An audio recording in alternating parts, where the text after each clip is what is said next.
નમસ્કાર મિત્રો, આજના સૌથી મોટા અગત્યના સમાચાર. વડાપ્રધાન મોદીએ આપી મોટી ભેટ, ખેડૂતોને મોટી ખુશખબર. હવે ગુજરાતની અંદર સૌ પ્રથમ આંખનું મશીન માત્ર 20 મિનિટમાં થઈ જશે ઓપરેશન. મોટા સમાચાર. મફત સિલાઈ મશીન ફોર્મ ભરવાની જાહેરાત. ટોલ નાકા નાબૂદ થવાના છે, મોટો નિર્ણય. જમીનનું પણ આધાર કાર્ડ બનવાના છે, ખેડૂતો માટે મોટી જાહેરાત. ફાસ્ટેગ, આધાર કાર્ડ, પશુપાલકો વગેરે તમામ માટે આજે મોટી જાહેરાતો થઈ ગઈ. આજના સમાચાર દરેક મિત્રો માટે ખૂબ અગત્યના રહેવાના છે. છેક સુધી વિડીયો નિહાળજો. ફટાફટ સમાચાર જોઈ લઈએ. તો મિત્રો, સૌથી પહેલા તમામ મિત્રો માટે મોદીજીએ આપી મોટી ખુશખબર, ખેડૂતોને મોટી ભેટ. વડાપ્રધાન મોદીએ ઇન્ડિયન ઇન્સ્ટિટ્યૂટ ઓફ એગ્રીકલ્ચર એટલે કે ICAR પૂસા ખાતે જે આવેલી છે એમાં 61 પાકોની 109 સુધારેલી જાતોના બીજો બહાર પાડવી નાખવામાં આવ્યા છે. 109 ખેડૂતો માટે સુધારેલી બીજો બહાર પાડવામાં આવી છે, જેથી ખેડૂતોને ખૂબ ફાયદાકારક રહેવાની છે. નવી વિકસતી જાતો બહાર પાડી છે. પ્રધાનમંત્રીએ પાકની આ નવી જાતો વિકસાવવા માટે જે વૈજ્ઞાનિકોએ વિકસાવી છે એમની પ્રશંસા પણ કરી હતી. અને આ બીજ આબોહવાને ખૂબ અનુકૂળ રહેવાના છે, બાયો ફોર્ટિફાઈડ રહેવાના છે. અને અત્યારે જે સંજોગો આવે છે, ખેડૂતોના પાક થતા નથી, એ તમામને ધ્યાને રાખીને વૈજ્ઞાનિકોએ આ ખાસ પ્રકારની 109 સુધારેલી જાતો તૈયાર કરવામાં આવી છે. ખેડૂતો માટે આ મોટી ખુશખબર રહેવાની છે. 34 કૃષિ પાકો અને 27 બાગાયતી પાકો, આ બધાના બિયારણ આની અંદર સામેલ કરવામાં આવશે. તો આવી 109 સુધારેલી બીજો તૈયાર કરવામાં આવી છે, જે આધુનિક ખેતી માટે ખૂબ ફાયદાકારક આવશે. તો વડાપ્રધાન મોદીએ ખેડૂતોને આપ્યા મોટી ભેટ. તો આ તરફ જમીનનું પણ બનશે આધાર કાર્ડ. ખેડૂતો માટે બીજા મોટા સમાચાર રહેવાના છે. હવે જમીનનું પણ આધાર કાર્ડ બનશે, જેને ભૂ આધાર તરીકે ઓળખવામાં આવશે. આ ભૂ આધારની અંદર રાજ્યનો કોડ છે, તમારા જિલ્લાનો કોડ છે, ઉપજિલ્લાનો કોડ છે, તમારા ગામનો કોડ છે, અને જે તમારો પ્લોટ હશે એનો ખાસ ID નંબર આ ભૂ આધારની અંદર સમાવેશ કરવામાં આવશે. એટલે તમારા જમીનને પણ એક ઓળખ આપવામાં આવશે. આપણું જેમ ઓળખ હોય, આધાર કાર્ડ હોય, એવી જ રીતના જમીનને પણ આધાર કાર્ડ આપવામાં આવશે. અને આ નંબર ડિજિટલ અને ભૌતિક જમીન રેકોર્ડ દસ્તાવેજ ઉપર પણ મળશે. જો તમારી જમીન ભવિષ્યમાં તબદીલ કરાય છે તો પણ આ નંબર સેમ રહેશે. તમારી જમીન વિભાજિત કરવામાં આવે છે, ભાગલા પાડવામાં આવે તો પણ આ નંબર સેમ રહેવાનો છે. આ મોટા સમાચાર છે. આની અંદર કેવી રીતના કામ થશે, તો પ્લોટને GPS ટેકનોલોજી મદદથી જીઓટેક કરવામાં આવશે, જેથી તેનું ચોક્કસ ભૌગોલિક સ્થાન ઓળખી શકાય. કઈ જગ્યાએ કઈ જમીન આવેલી છે, કોની જમીન આવેલી છે, તમામ ઓળખ આ આધાર કાર્ડની અંદર આપી દેવામાં આવશે. પ્લોટ માટે જમીનના માલિકનું નામ, એની શ્રેણી, એની વિસ્તાર, તમામ વિગતો એકત્રિત કરવામાં આવશે. અને આ આધાર કાર્ડનો નંબર હશે 14 અંકનો નંબર. આપણા આધાર કાર્ડમાં 12 અંકનો નંબર હોય છે, આમાં 14 અંકનો નંબર સમાવિષ્ટ કરવામાં આવશે. તો આપણી જેમ જમીનનું પણ આધાર કાર્ડ બનશે ખેડૂતો માટે. આ મોટી ખુશખબર. ત્યાર પછીના મિત્રો સમાચાર, નીતિન ગડકરીએ જાહેરાત કરી નાખી છે કે હવે ટોલ નાકા સંપૂર્ણ બંધ થઈ જવાના છે.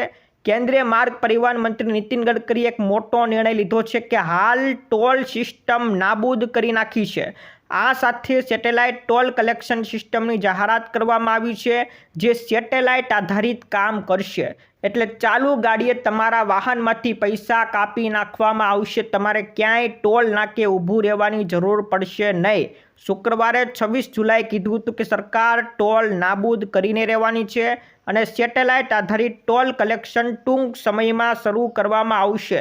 તમારા બેંક ખાતામાંથી સીધા ચાલુ ગાડીએ પૈસા કપાઈ જશે. ક્યાંથી કેટલું અંતર કાપ્યું એ પણ આ સેટેલાઇટને ખબર પડી જવાની છે. આ સૌથી મોટા સમાચાર રહેવાના છે. હવે ટોલ નાકા તમને ધીમે ધીમે જોવા મળવાના નથી. તો ટોલ નાકા બંધ કરવાને લઈને મોટી જાહેરાત કરવામાં આવી છે. ત્યાર પછી મિત્રો, ગુજરાતની અંદર આખા દેશમાં ગુજરાતમાં આંખનું નવું આધુનિક મશીન આવી ગયું છે. માત્ર 20 મિનિટમાં ઓપરેશન થઈ જવાનું છે. દેશમાં પહેલીવાર અમદાવાદની અંદર ટેલિમેડિસિનની સુવિધાથી સજ્જ આર્ટિફિશિયલ ઇન્ટેલિજન્સ સાથેનું અત્યાધુનિક આંખનું મશીન આવી ગયું છે. આખા વિશ્વમાં બીજે ક્યાંય નથી. અમદાવાદની અંદર સૌ પ્રથમ આ મશીન આવી ગયું છે, જેમાં વિશ્વના કોઈ પણ ખૂણે ડૉક્ટર બેઠા હોય તો ત્યાં બેઠા હોસ્પિટલમાં રહેલા દર્દીની સારવાર કરી શકશે. કોઈ પણ વિશ્વના ખૂણે ડૉક્ટર હોય ત્યાંથી બેઠા બેઠા સારવાર કરી શકશે એટલી આધુનિક સિસ્ટમ આની અંદર હશે.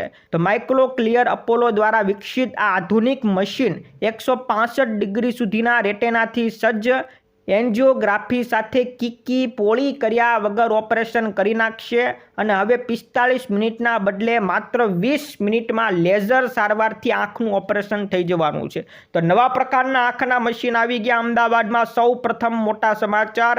ત્યાર પછી મિત્રો પશુપાલકો માટે મોટા સમાચાર રહેવાના છે. દેશની અંદર 21મી પશુધન ગણતરી થવાની છે. પશુપાલન ડેરી ક્ષેત્રના વિકાસ માટેની નીતિઓ, એના કાર્યક્રમો, એની યોજનાઓ, એની અંદર પશુપાલકોને ફાયદો થાય એને ધ્યાને રાખીને હવે 21મી પશુધન ગણતરી ગુજરાત સહિત આખા દેશની અંદર કરવામાં આવશે. આની અંદર સમગ્ર ડેટા એકત્રિત કરવામાં આવશે અને ભારત સરકાર સપ્ટેમ્બર મહિનાથી લઈને ડિસેમ્બર આ 4 મહિના પશુઓની વસ્તી ગણતરી કરવામાં આવશે અને આ વસ્તી ગણતરી 21મી રહેવાની છે. આ 21મી પશુધન ગણતરી સૌ પ્રથમવાર આ વખતે મોબાઈલ આધારિત કરવામાં આવશે. તો 21મી પશુધન ગણતરી અત્યારે શરૂ છે, સપ્ટેમ્બરથી ડિસેમ્બર સુધી ચાલવાની છે. આ મોટા સમાચાર. ત્યાર પછીના મિત્રો મફત સિલાઈ મશીન યોજનાના ફોર્મ ભરવાની તારીખ આવી ગઈ છે. ભારત સરકારે 2025 માટે મહિલાઓ માટે મફત સિલાઈ મશીનની જાહેરાત કરી છે, જેમાં મહિલાઓને 15,000 રૂપિયાની સહાય આપવામાં આવશે. પ્રધાનમંત્રી વિશ્વકર્મા યોજનાની જે વેબસાઇટ છે ત્યાંથી મહિલાઓ અરજી કરી શકે છે, ફોર્મ ભરી શકે છે. પરંતુ કઈ તારીખ છે? તો 15 જાન્યુઆરી 2025 અરજી કરવાની, ફોર્મ ભરવાના શરૂ થવાના છે. તો આ તારીખ નોંધી લેજો, 15મી જાન્યુઆરીથી ફોર્મ ભરાવાના શરૂ થવાના છે. ત્યાર પછીના મિત્રો સમાચાર ઉપર નજર કરીએ તો ફાસ્ટેગને લઈને નવો નિયમ જાહેર કરવામાં આવ્યો છે. National highway authority of India એટલે કે NHAI દ્વારા નવો નિયમ લાગુ કરવામાં આવ્યો છે, જેમાં વાહનોમાં ફાસ્ટેગ લાગેલો નથી એવા વાહનો પાસેથી હવે ડબલ ટોલ ટેક્સ વસૂલવામાં આવશે. સૌથી મોટા સમાચાર. તમારી ગાડી ઉપર ફાસ્ટેગનું સ્ટીકર લાગેલું નહીં હોય તો ડબલ ટેક્સ ભરવામાં આવશે. તો તમામ મિત્રો સાવધાન થઈ જજો, કારણ કે ગાડી ઉપર ફાસ્ટેગ નથી લાગતું તો પાછળ ઊભેલા લોકોએ પણ રાહ જોવી પડે છે, લાંબી લાઈનોમાં ઊભું રહેવું પડે છે. જેને ધ્યાને રાખીને નવો નિયમ ફાસ્ટેગને લઈને લેવામાં આવ્યો છે. તો મોટા સમાચાર. ત્યાર પછી મિત્રો પશુપાલકો માટે ફરી એકવાર ખુશખબરી પશુપાલન મંત્રી રાઘવજી પટેલ દ્વારા આપી દેવામાં આવી છે. રાઘવજી પટેલે કીધું કે શેખ સિમન ડોઝથી જે ખેડૂતોને આઈવીએફ પદ્ધતિ કરાવી હોય, આઈવીએફ પદ્ધતિથી પશુઓનું ગર્ભધારણ કરાવવું હોય એવા ખેડૂતોને, એવા પશુપાલકોને 5,000 રૂપિયાની સહાય આપવામાં આવશે.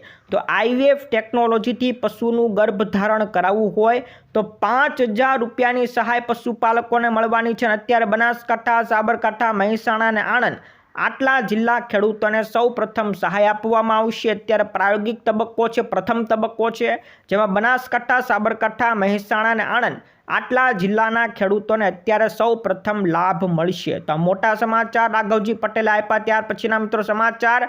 આપણા દેશની અંદર ક્યાંય નહીં બન્યો હોય એવો પુલ ગુજરાતની અંદર બનવા જઈ રહ્યો છે. 30 કિલોમીટર લાંબો બ્રિજ દરિયાની અંદર બનવા જઈ રહ્યો છે. ભાવનગરથી લઈને ભરૂચ સુધી 30 કિલોમીટર લાંબો પુલ બનવા જઈ રહ્યો છે. પરિવહન અને રાજમાર્ગ મંત્રાલય ભારતમાલાના પરિયોજના હેઠળ 8 નવા પ્રોજેક્ટ દેશભરની અંદર આપવામાં આવ્યા છે. એમાં આપણા ગુજરાતને 2 પ્રોજેક્ટ મળ્યા છે. એક પ્રોજેક્ટ છે જામનગરથી વાયા રાજકોટ થઈને ભાવનગર સુધીનો આખો 6 લેન રોડ, 248 કિલોમીટરનો આ 4 લેન અથવા તો 6 લેન રોડ બનાવવામાં આવશે. જ્યારે બીજો પ્રોજેક્ટ છે ભાવનગરથી ભરૂચ સુધી 68 કિલોમીટરનો 4 લેન અથવા તો 6 લેન રોડ બનાવવામાં આવશે અને દરિયામાં એમાં 30 કિલોમીટરનો સમાવેશ થઈ જશે. તો દરિયામાં 30 કિલોમીટર લાંબો બ્રિજ બનવાનો છે. સૌથી મોટા સમાચાર.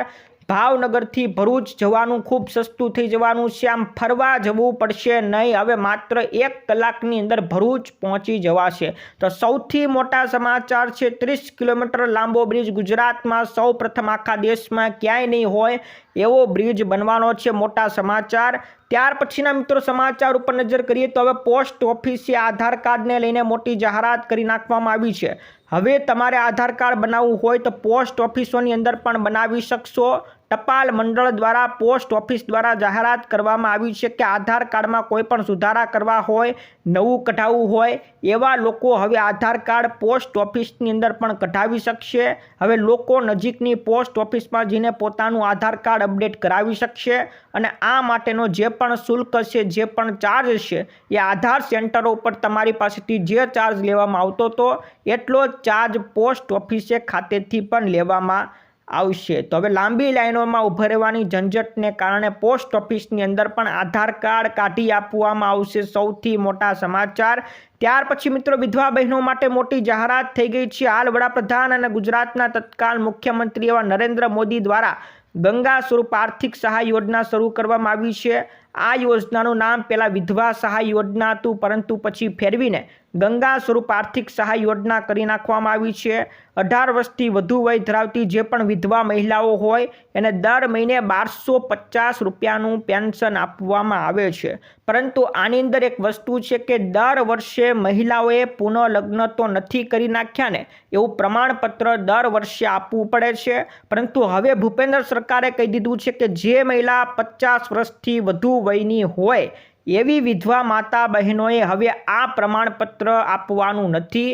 દર વર્ષે તમારે જે પ્રમાણપત્ર આપવું પડતું હતું એ પ્રમાણપત્ર હવે આપવાનું નથી. તો 50 વર્ષથી વધુ વિધવા બહેનોને આ મોટા સમાચાર, મોટી રાહત ભૂપેન્દ્ર સરકાર દ્વારા આપી દેવામાં આવી છે. તો મિત્રો આ હતા આજના મુખ્ય સમાચાર. આજના સમાચાર દરેક મિત્રો માટે, ખેડૂતો માટે, પશુપાલકો માટે ખૂબ અગત્યના રહ્યા છે, ખૂબ ફાયદાકારક લાગ્યા છે.